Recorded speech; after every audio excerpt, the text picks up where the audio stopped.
The weird, the wonderful, the great and the gay, this is your home. Do you have a belief? Do you have no belief? This is your home. A message of hope from Reverend David Parry, pastor of one of London's only LGBT+ churches, St Valentine's Hall. But this year, the church received much fewer donations after many congregants struggled to cope financially during the pandemic. It's now facing closure.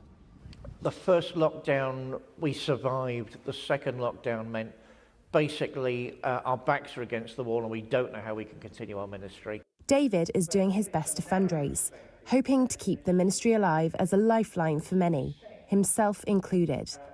His journey to faith began in the 80s after losing many of his friends to AIDS. I was at a funeral for every single week for a year. By the time it got to November, I couldn't take any more, I confess it. It was crushing.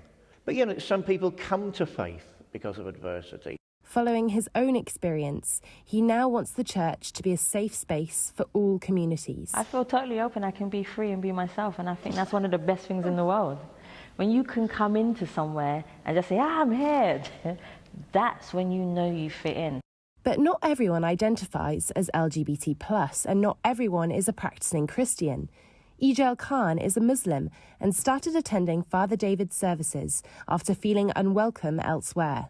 My imam told me that I'm okay with you being gay. You can come to the mosque, but never speak about you being gay. I had to talk about what was happening within my faith. We cannot be silent. We're not a silent community. We exist. And Reverend Parry has given me that voice within his church. The church is a lifeline for many, but a lack of donations puts this at risk. If these doors close, I don't know where our congregation will go to because there's nothing like us.